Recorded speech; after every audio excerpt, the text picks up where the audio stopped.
episode of This Is Lit, the podcast where we talk about all things film and literature. Joining me today is the wonderful Prue Baker. How are you doing, Prue? Oh, not too bad, not too bad. It's good. And you? Yeah, I'm not too bad, thank you. Good. And I also have with me Sian Clark. Hello. Hello. How are you, Sian? I am doing grand. Thank you so much for asking. Great. How are you? Are you good? As you would have heard me say, not bad. Unless there's a change within that one. Like you next. always push it on me. Why? Why must you do this? Sorry. Cool. So, today's episode we will be continuing our discussion of Rear Window, where we're going to talk a little bit about some of the themes and symbolism within the movie. And then we're also going to talk about how to answer an essay question properly. We've got an example to go through with you guys. And then we're finishing off with a game called Who Said That? I guess we'll jump right into it. You can tell me a little bit about some of the themes in Rear Window. All right, so me personally, I think, we always talk about voyeurism as a theme. Boring. We all know about that. Privacy is a theme. We talk about gender roles as well. The one that I wanted to talk about at the moment was the theme of confinement. I thought you were going to say the American dream then. No, I'm not. I feel really bad though because a lot of my students will be writing on that on their SAC. That one lesson I did with them must have really stuck with them. So a major driver of Rear Window is obviously human desire. Hitchcock emphasizes this often uncomfortable reality in the way of the actions of individuals and how they're shaped in their pursuit of freedom and self-satisfaction. This obviously is especially apparent with Jeffries and Lisa, about how they, wish to escape the confinements of their life. Obviously with Jeff, it's with his broken leg. It's actual physical confinement. Physical confinement, but also I want to argue that he also has a mental, he's also mentally confined or emotionally confined, regarding of his own self-imprisonment though. He's not confined by society. He can do whatever he wants by society. Yeah, but he can't go on to have a happy relationship with Lisa because he's well, she's probably not good enough for me. No, whatever. It's its own making, as I said. Yeah, but do you agree, Emily? I don't feel sorry for Jeff in that respect. It's you're choosing not to welcome Lisa into your life. Active choice. You actually don't want a conventional relationship or marriage. So he's got society in the palm of his hand. He's a white male. Let's think about we don't know anything about his upbringing or anything like that. Maybe he had a terrible, terrible upbringing, and that's what clues do we get about that though? As I believe other English teachers have said, we can only go by what's in the text, can't we? So. No, we can only. Well, I'm just saying. And he just fears marriage, fears romance, fears relationships. He's oh no, maybe something happened to him, Well, I would say that he's too free. What? Too free. That's confinement. Yeah, and then he thinks that marriage is going to, it's the old ball and chain and it's imprisonment, and he doesn't want that. Whereas he wants to go and hike, the Himalayas and take photographs all around the world. So it's more that Jeffrey's fears confinement, which for him is a relationship. Yeah, his relationship or marriage is confinement for him. He has to. If he gets married, he can't go and have these long adventures and journeys. He has to stay home and listen to the nagging wife and the electric dishwasher. Yeah. All right. Which is all evidence of the new and consumerism, consumerist lifestyle post-war. Continue. Because of the American dream. Because of the pursuit of the American dream. Because of the war. Anyway, keep going. And another one is another really, really interesting thing that I like to talk about is keeping up appearances as well. One really big thing that I have thought about recently in the last year of teaching this, and this is my third year of teaching this text. Second year. No, third year. Yes, third. Jesus. Is how your view of Miss Torso alters from the beginning of the film to the end. How you, at the start, you think she's a bit of a floozy. That's how Hitchcock has decided to present her. And then at the end, you actually realise that she has like that. It seems like the army guy. Like he seems to be wearing like the army outfit. And then she comes home and's like, oh my god, I love you, I've been waiting for you, or whatever she says. And then he's just like, oh, what's in the fridge or whatever? Like, what have we got in the icebox? Good to be home. Yeah.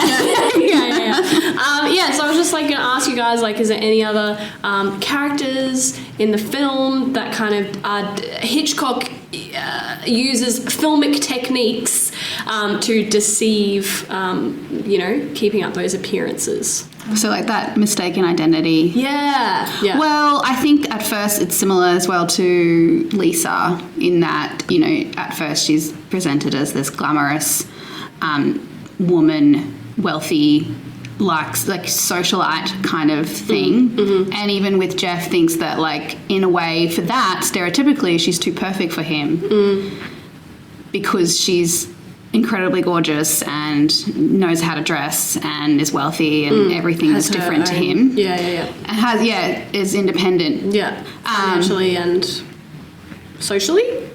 Would we say that? Because she talks about. There's a quote I remember reading today how she's like,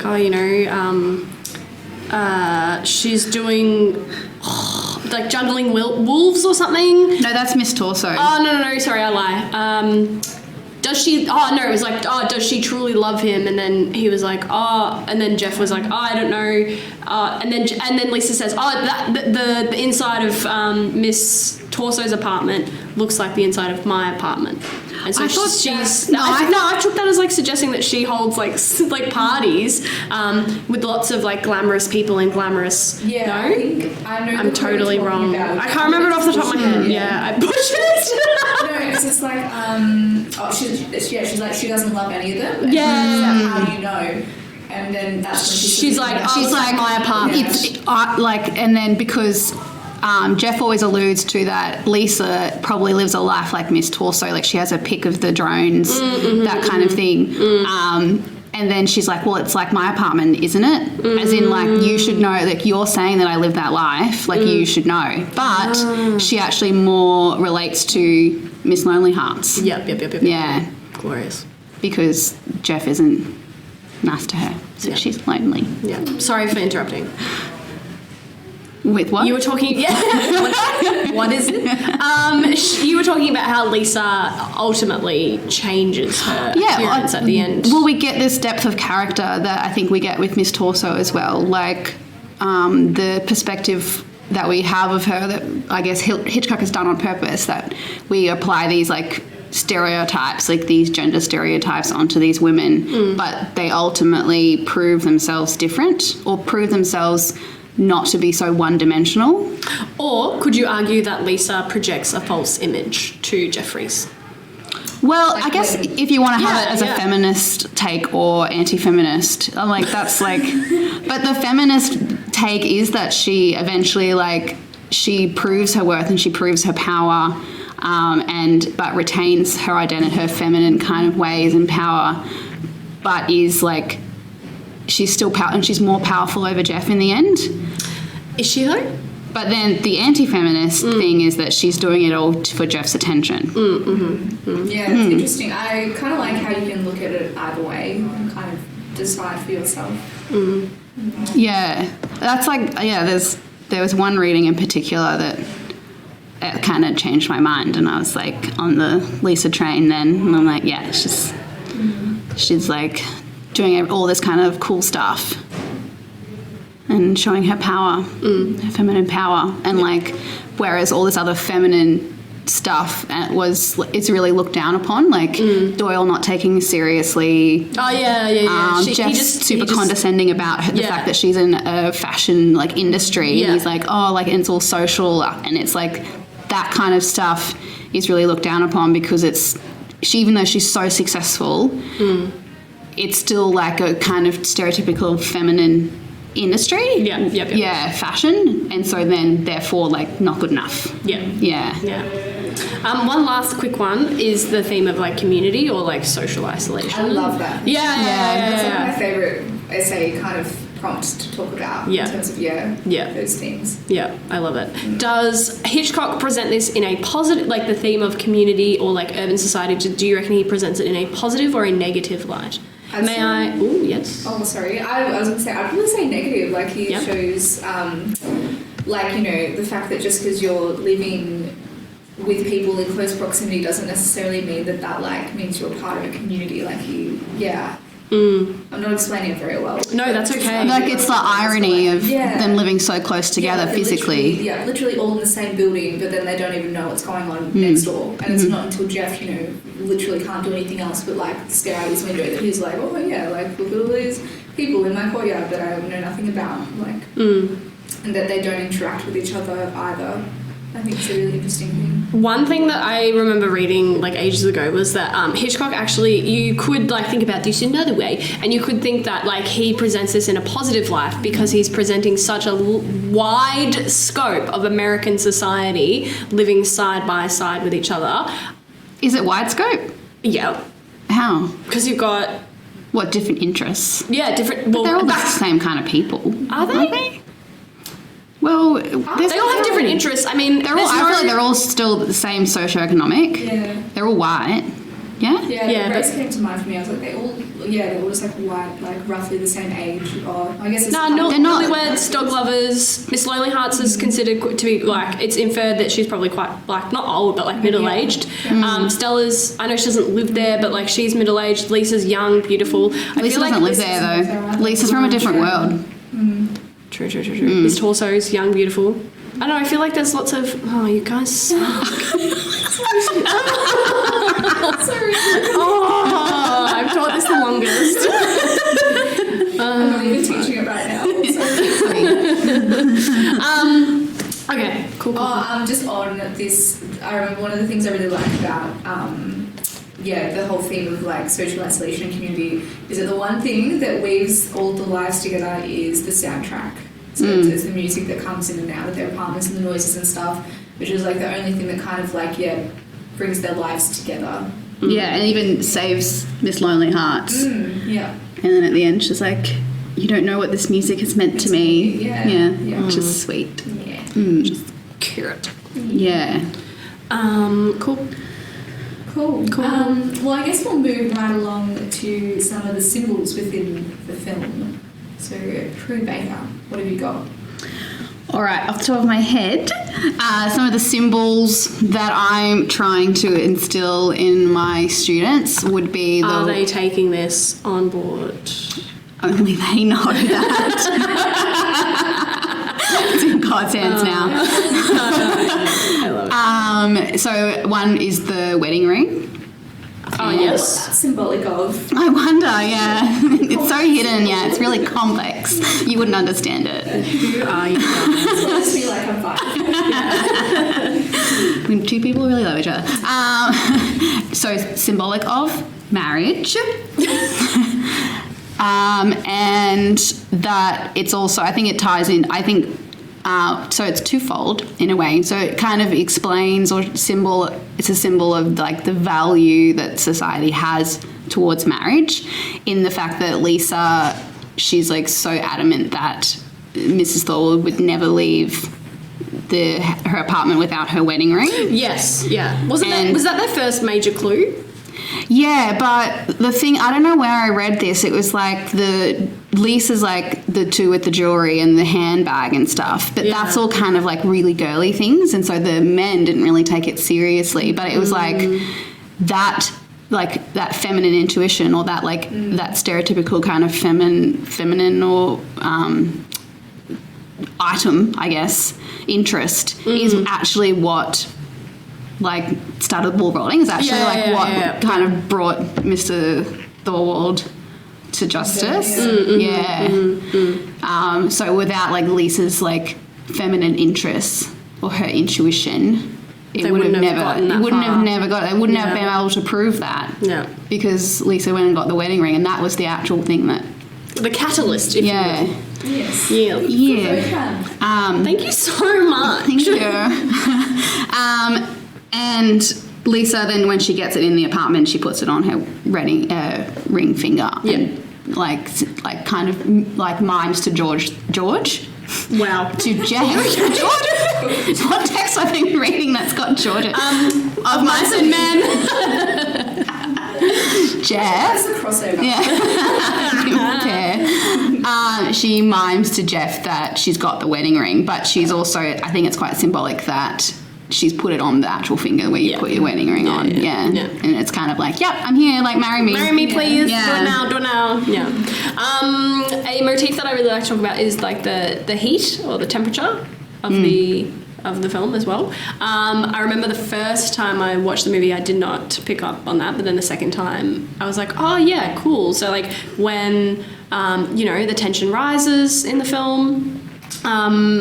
The heat rises as well, and then when it's broken, the heat kind of breaks, and then the rain comes and the temperature's lower and stuff like that. It was very symbolic. It really reminded me. Have you guys ever read the play 12 Angry Men? Yeah. I was like, 12 Angry Men! I knew you were going to say that.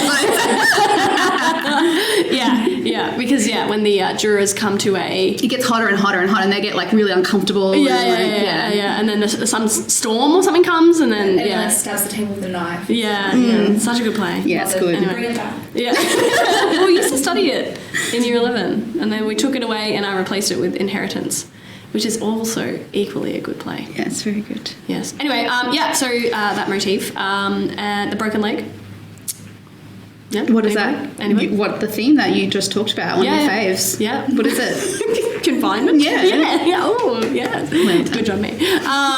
What about the words, Emily Pratt? The words. Yeah, here lies the broken bones of L.B. Jeffries. I suppose you could, suggest that it's like also symbolic of Jeffrey being like a bit of a broken man. I think we've spoken about previously.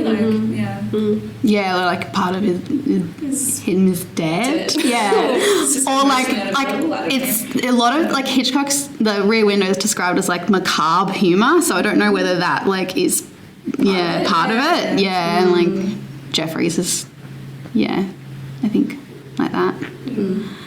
I also talk about like the props, which I think can be like symbolic of like, so the props including like everything that Jeff uses to like aid his voyeurism or his surveillance. So the binoculars and the camera, which he would use like in his profession, but then he's used it like through his voyeurism. Continue his obsession. Yeah, and then I think like when Stella and Lisa become indoctrinated, they then. So you can tell you about a cult. Maybe I am. That'll be Jeffrey's cult. What would he call it? Jeffrey's had a cult.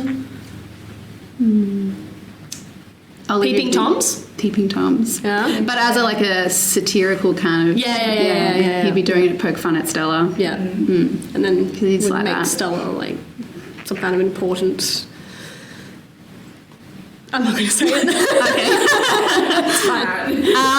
They start using those like binoculars and the camera as well. So when they start watching the neighbours, they also use his equipment. Yeah, of course. Kind of symbolising that they're also become complicit. Yeah, good one. Nice. Alrighty. Next segment is our essay question breakdown. Alrighty. What have you got for us, Sean? Okay, I'm going to provide you with a very difficult question, and what you guys have to do is tell me kind of like the 5 steps of like how to break down the question. Yeah, I don't remember. I only know one, definitely. Great. The question is this. It starts off with a free quote. Free quote has been given to you. I'm not much on Rear Window ethics.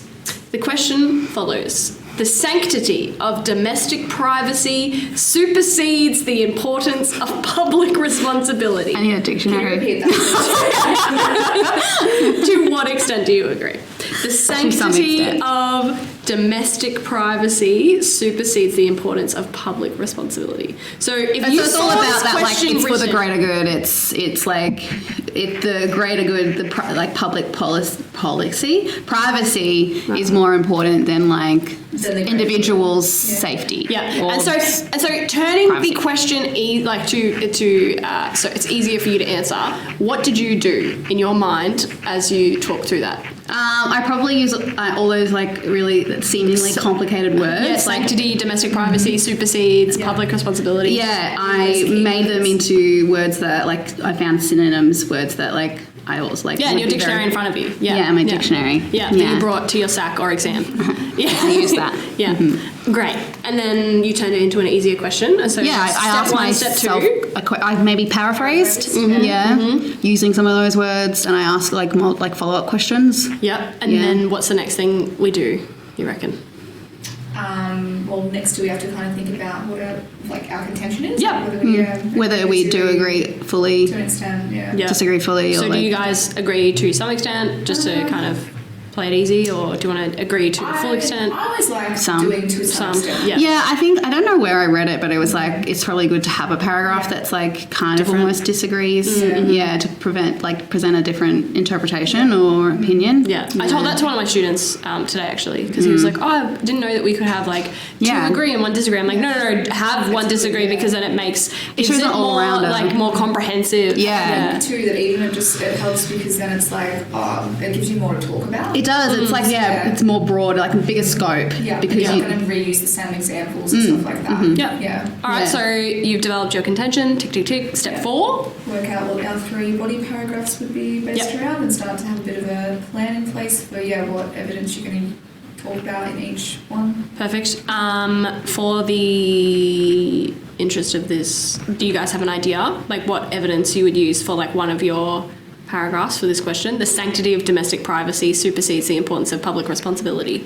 Would you say like, oh yes, I do believe that public responsibility is more important than domestic privacy because the pursuit of justice is greater, or so I don't know. This is just off the top of my head. So that is arguing that individuals' privacy is more important than the public safety. Yes. Yes. The sanctity of domestic privacy supersedes the importance. Yeah. So you can disagree and be like, no, well, I think that public responsibility is greater than people being private because you shouldn't be doing the wrong thing anyway. Or you should be like, no, privacy is the best.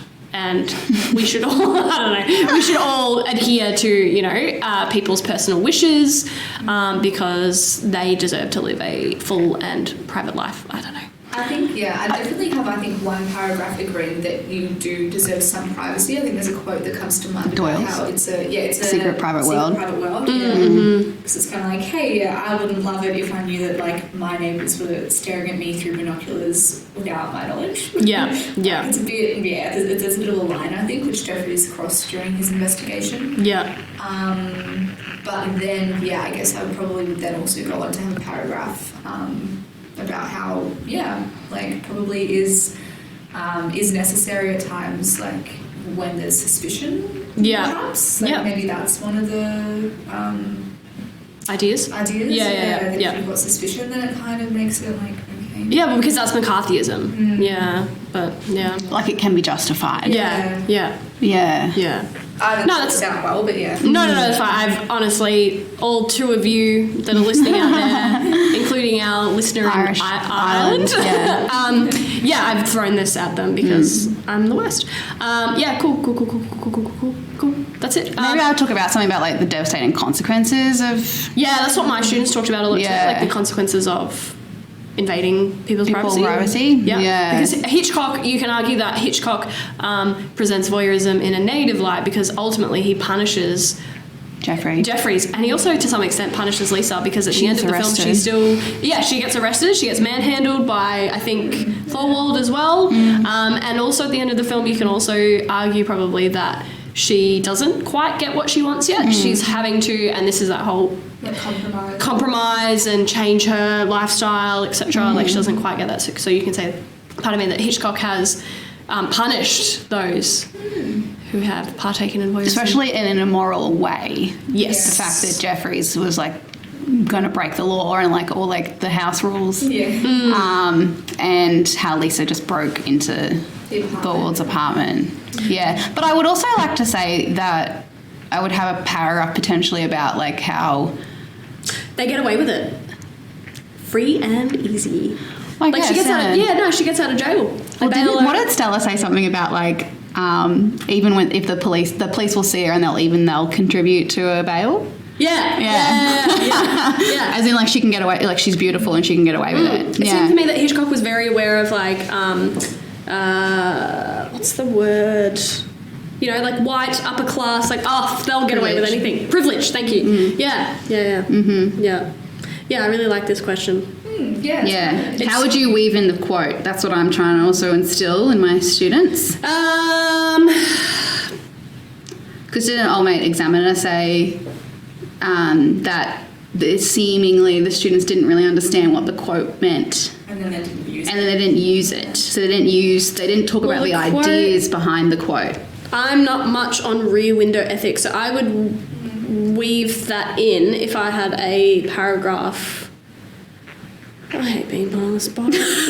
Just like you did to us. I know, but I hate it. It highlights fully how just feel inferior. Imposter syndrome. Yeah. I shouldn't be here. I shouldn't be anything. Well, it says I'm not much on rear window ethics, so I could. Does that mean she doesn't understand it or she doesn't agree with it? I think doesn't know much on it. Yeah, okay. I'm not much on. Yeah. She doesn't know what's right and wrong when the rear window ethics. What does the rear window ethics mean? To me, that means the ethical implications of like looking through like a camera out at the rear window, like your back, the moral or immoral choices that they have made for. To partake in voyeurism and McCarthyism, to ultimately seek justice, but she's like, well, I don't know too much about that, because then... So it's like highlights her ignorance on it. Yeah. Yeah. I would weave I'm not much on rear window ethics into a paragraph about how, like one paragraph, easy paragraph could be like about voyeurism, the immoral implications of voyeurism, and then you could just talk about how Stella unfortunately does get like implicated into it, drawn into it. I think one student even wrote like kind of like addicted to it. Which I really liked, because I was just like, yeah, that is it is kind of like an addiction. I love the drama. Like watching I just have to read the essay. Yeah, the essay again. question. Yeah. What was I saying? Yeah, because most times during the film, at the beginning she's like, oh no, like I don't want to do it, and then she's like, oh, I'm going to do this now, ha ha ha. I would weave that in there somewhere about how voyeurism is immoral and how Hitchcock, is seen to punish those who partake in voyeurism within the film. And then you could also implicate, like, also talk about Stella and how, like, she, although she doesn't know too much about it, and that she's not much on Rear Window ethics, she still partakes in it. Says that, didn't she? Yeah. Oh, does Lisa say it? I thought Stella said it. No, Lisa does it. I'm trash. I could apply the same line to either of those characters, though. That's how I do it. I talk about how naive she is, or not naive, ignorant. I was going to say that you could, maybe talk about how, like, even the characters themselves aren't sure if what they're doing is ethical or not. But they could go into it anyway. Yeah, so maybe how you could, like, show or use it to discuss how, like, they end up justifying it for themselves. Like, if you have a paragraph, like, about how it can be justified and how they, I've also got another idea, and it links back to what we were talking about with mistaken identity. So, like, we could talk about the fact that, like, Jeff's voyeurism, or, like, looking through, and we only get this kind of one-dimensional, like, glimpse into people's lives. And you could use the quote, like, from Doyle as well, that we can't kind of, like, mistake people, and, like, we don't understand people as much because we're only getting this, like, one little glimpse of who they are. So, like... Yeah, so then, like, we need to, like, respect people's privacy, because, like, looking through their window is, like, immoral, because we won't get the whole picture, holistic picture of who they are. And Hitchcock presents them in a certain way because he wants us to make assumptions and have thoughts and feelings about it, because he's like, yeah, no, I'm saying this about this. Like, marriage isn't great, everybody. Here's this newlywed couple that we see for 2 seconds through a window, and how upset they are at... there's in the quote, like, well, if I knew you would quit your job, I wouldn't have married you, or something like that. Oh, I didn't even know that. Yeah, right at the end. Yeah, right at the end, yeah. She's then they're having a fight. I think it's hard to hear, because I think the song Lisa is, like, playing at that point, because it's like a panning shot of all the apartment. Yeah. So that's how so you'd work out your 3 ideas. Yeah. Ideas, not character. Yeah, don't make it character based, kids. Yeah. All Try try. to year 12, yeah, definitely should be doing Yeah. character-based. Yeah. Yeah. Ideas. Yeah, my students are like, oh, miss, like, is it okay if it's ideas based or themes based, whatever? But can we use characters as evidence? And I was like, yes, guys, Yeah. of course. That's what the whole thing That's is. when you talk about a character, that's Yeah. your evidence. Yeah. But what is the idea that is conveyed behind through them. Yeah, Yeah. that. Yeah. Yeah. Yeah. I quite often say to my students, like, oh, you can, I don't know, you guys might not agree, but I say, like, oh, Hitchcock, like, uses the character of Lisa. He uses the character of Jeffries to show the implications of voyeurism through blah, blah, I blah. told some of mine not to say users. I Why? don't know. I don't remember. Maybe it was just the specific example with him. But he is using them because they're like he's a director, as we know. Wait, what? You shouldn't say Hitchcock uses. Uses this character to... But like, what do you say? Because I hate them saying shows, like, oh, Hitchcock shows. Yeah, see, I feel like I was being picky and I was just like, say this is like demonstrated through the character. Okay. I think it was just a vocab thing where I was just like, I'm going to be annoying. Well, we all know that I'm pretty simplistic, and we found that out from this episode. So, yeah. No. I'm joking. Anyway, I love that essay question. If we ever do Rear Window again next year, that will absolutely not be on the sack because we can't use it. Yeah. Alrighty. Yeah. Well, cool. The cleaners are here vacuuming, so I guess it's time for us to finish up and have our game, our segment called What Was Here? Who said that? Yeah. All right, you guys ready? We'll do it super quick because we'll try to beat the cleaners. Yeah. All right. I'll give you guys a total of 3 quotes. Yeah. These quotes are super random. Buzz in with your name. My name's too long though. Just say M. Just say M. Oh, okay. Make sure like M because you got double M. Yeah. Yeah. Okay. All right, you guys ready? Yeah. Yeah, sure. This one's not bad. It's about time you got married. The Jeff's boss, Jeff's boss. Yes, correct. I got that quote wrong today, and I thought it was said by Doyle. I thought it was said by Stella initially, and I'm like, nah, it's obvious. I love it. All right, the next one. What have you done with her? Oh, Prue. Is it Jeff to Thorwald? Yes. That's the note, yeah? Yes. Good job. I just want to be a part of it somehow. Prue. Lisa. Very good. All right, bonus round. Modern marriage. ... Get excited. Emily. Yes, and Stella? incorrect. Modern marriage. ... Get excited. I thought you had the get excited. Like, I thought that was already. No, that was part of the quote. No. My apologies. Get excited. Yeah. Well, there's only a few people that have a talking And yet role, here we are. and It's not Stella. it's not Stella. Oh, is it Lisa? Correct. Yeah. That was a guess. I don't know. Well done. Is she talking about the newlyweds or? Yes. Yeah. She's talking about the newlyweds and how Jeff's like, oh, look at them, they're not happy. Well, I'm paraphrasing totally. All right. But they're only not happy towards the end, and he's asleep by then. No, he goes to the window and is looks upset at some point. Okay. He's like called back and you see Jeff like smirk being like, oh yeah, there's the nagging wife. Just Yep. like I thought. Oh, okay. Well, that's our cue. It's gone out. All right. Yeah. This last one's super important. All right. Yeah. Sometimes it's worse to stay than it is to run. Prue. Is it Lisa? Incorrect. Oh. You can't buzz in again. This is just a guess. Is it Jeff? Correct. Yeah. I thought it was said by Doyle for some reason because I am dumb. Yeah. Well, there you go, guys. Prue wins. Yeah. Thank you. You know who ultimately wins though? The cleaner. Yeah. Well. Yeah. Love it. Well, that wraps things up for our little mini season of the Rear Window edition of This Is Lit. Thank you for listening. yeah, I've Guess never been good at concluding things. We'll probably be back. We won't do language analysis. No, will we? that's trash. Yeah, boring. Maybe like a year 11 text. That'd be cool. Perhaps, yeah. Yeah. So stay tuned. Stay tuned. I would and love we'll it see if you guys again sometime in the future. Yeah. Perhaps. Perhaps. Don't want to be too definitive here. Yeah, true. Okay. Bye. Manage your See you. expectations. Bye, bye, bye. Bye, bye, bye. Bye, See bye, you. bye, bye.